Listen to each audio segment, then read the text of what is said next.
Hello दोस्तों, मैं आपका फ्रेंड डॉक्टर आशीष आज फिर आप लोगों के सामने।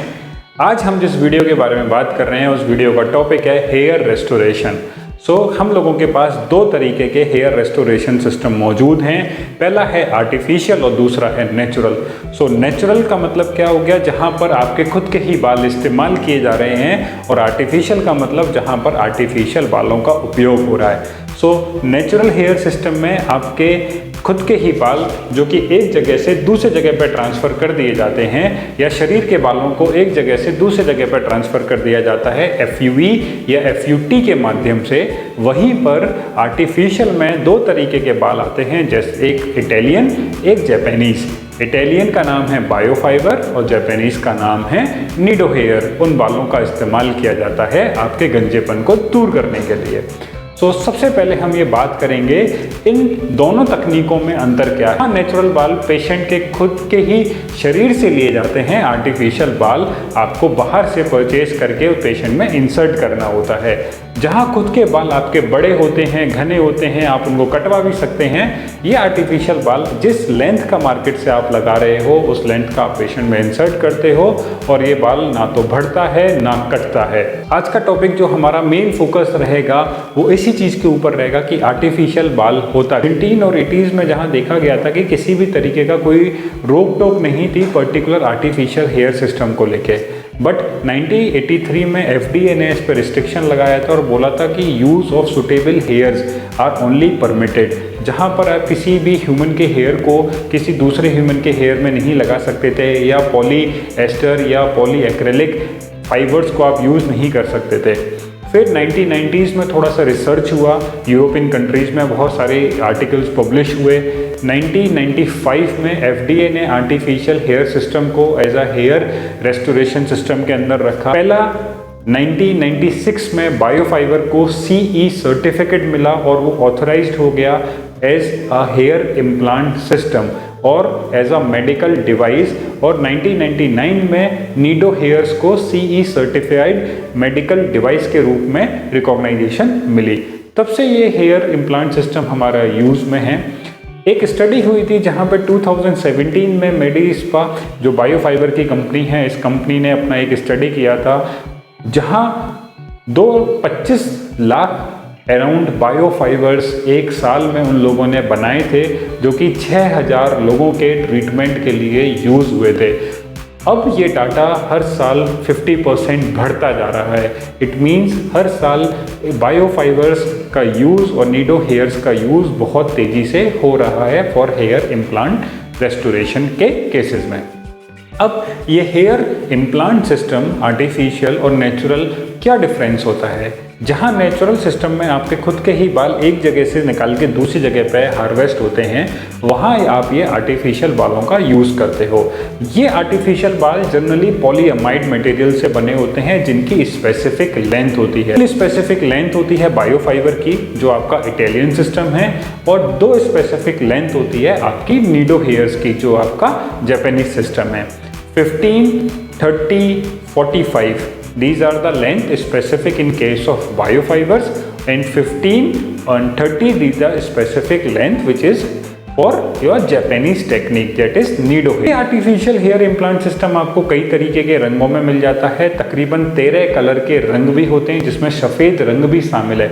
अगर किसी को सफ़ेद बाल लगवाने हैं एज के अकॉर्डिंग तो आप इस पर्टिकुलर सिस्टम पे भी जा सकते हो। टेक्सचर, 3 तरीके के टेक्सचर होते हैं इन आर्टिफिशियल हेयर के, एक स्ट्रेट यानी बिल्कुल सीधा बाल, एक कर्ली और एक वीवी बाल यानी आपका बाल थोड़ा सा जिगजैग पैटर्न में जो होगा। अगर किसी बंदे को रिजल्ट इमीडिएट चाहिए, इमीडिएट इन द सेंस कि उसको within a month within a days result चाहिए, तो ये सिस्टम बहुत ही उपयोगी सिस्टम है as compare to natural. In case of natural जहां आपको रिजल्ट बहुत लंबे समय बाद मिलता है, तकरीबन 7 से 8 महीने में, अब इस आर्टिफिशियल हेयर इम्प्लांट सिस्टम से रिजल्ट बहुत ही जल्दी पा सकते हैं। आर्टिफिशियल हेयर इम्प्लांट सिस्टम किन लोगों के लिए इंडिकेटेड है? स्पेशली वो लोग जिनका हेयर ट्रांसप्लांट या तो FUE तकनीक या FUT तकनीक से नहीं हो सकता। उस कंडीशन में आपके पास सिर्फ एक ही ऑप्शन है कि आप अगर बाल चाहते हैं तो बायोफाइबर्स या नीडो हेयर्स पे जाएं। दूसरा, स्कारिंग एलोपेशिया, एलोपेशिया एरेटा, या ऐसे पेशेंट जिनको सर्जरी से बहुत ही ज़्यादा डर लगता है कि वो सर्जरी नहीं करवाना चाहते, उस कंडीशन में वो आते हैं, एक दिन में उनका काम पूरा का पूरा कंप्लीट हो जाता है। ऐसे पेशेंट जिनका कि डोनर एरिया बहुत ही वीक है, या ऐसा डोनर एरिया है जहां पर उनका हम लोग ट्रांसप्लांट नहीं कर सकते because this area is consider as the donor, और ये एरिया जो बैक साइड वाले बाल हैं वो आपके बहुत ही ज़्यादा कॉम्प्रोमाइज स्टेट में हैं। सो ये बाल आपके ट्रांसप्लांट ग्राफ्ट्स के रूप में यूज़ नहीं हो सकते, तो उस कंडीशन में आप ये आर्टिफिशियल हेयर इम्प्लांट सिस्टम को यूज़ कर सकते हो। तीसरा, अगर किसी ने हेयर ट्रांसप्लांट कराया है और उसको उसके अकॉर्डिंग रिजल्ट्स नहीं मिला है, या उसके रिजल्ट्स भी कॉम्प्रोमाइज्ड हैं, सो उस एरिया की डेंसिटी को बढ़ाने के लिए या उस कॉम्प्रोमाइज एरिया को ठीक करने के लिए आप बायोफाइबर्स या नीडो हेयर्स का भी आसानी से उपयोग कर सकते हो, जो आपको पर्टिकुलर उस एरिया में थिकनेस प्रोवाइड कर सकती है। वेरिएशंस जो बायोफाइबर्स में होता है कि हम बायोफाइबर्स को आईब्रोज या बियर्ड या मूस्टैक में यूज़ नहीं कर सकते, और आप हेयर ट्रांसप्लांट आईब्रोज का, बियर्ड का या मूस्टैक का आसानी से कर सकते हो। So biofibres they are contraindicated for your eyebrow transplant और फॉर योर बियर्ड ट्रांसप्लांट और फॉर योर मूस्टैक ट्रांसप्लांट, या आप बायोफाइबर्स को बॉडी हेयर की तरह यूज़ नहीं कर सकते। किसी किसी कंडीशन में आपका बॉडी हेयर ट्रांसप्लांट भी होता है, सो बायोफाइबर्स पर्टिकुलरली इंडिकेटेड होते हैं सिर्फ और सिर्फ आपके स्कैल्प के लिए, नॉट फॉर योर बॉडी। बायोफाइबर्स को या नीडो हेयर्स को किस तरीके से लगाते हैं? बेसिकली कभी भी जब हम लोग पेशेंट करते हैं तो एक पैच टेस्ट होता है, एक प्रायर टेस्ट होता है, जिसमें हम पेशेंट के ओवरऑल सारे टेस्ट कराते हैं। जिस दिन हम लोग अपनी सर्जरी को प्लान करते हैं, हम 100 से 200 बाल कुछ पर्टिकुलर एरिया में, सपोज कर लिए इस एरिया में हम सबसे पहले 100 से 200 बाल लगाएंगे, ये जानने के लिए कि पेशेंट की बॉडी उन फाइबर्स को एक्सेप्ट कर रही है या नहीं कर रही है। अगर पेशेंट की बॉडी उन फाइबर्स को एक्सेप्ट नहीं करती है तो प्रोसेस को वहीं तो बेसिकली जैसे ही हम बाल अंदर इंसर्ट करते हैं, सो बॉडी के अंदर मौजूद फाइब्रोब्लास्ट सेल और एडिपोसाइट सेल्स इस बाल के चारों तरफ आके आ जाते हैं। अब जैसे ही वो चारों तरफ आते हैं और इस बाल की जड़ को, इस फाइबर की जड़ को इस तरीके से एंकेज कर लेते हैं, तो इस फाइब्रोब्लास्ट और एडिपोसाइट सेल्स ने इस रूट को एनकरेज किया, इसको रिटेंशन दिया। जब इसको रिटेंशन मिला तो ये बाल आपका आसानी से ऊपर नहीं आ सकता, और यही तकनीक है जिससे बायोफाइबर आपका शरीर के अंदर रुकता है। फाइबर नहीं किया जा सकता।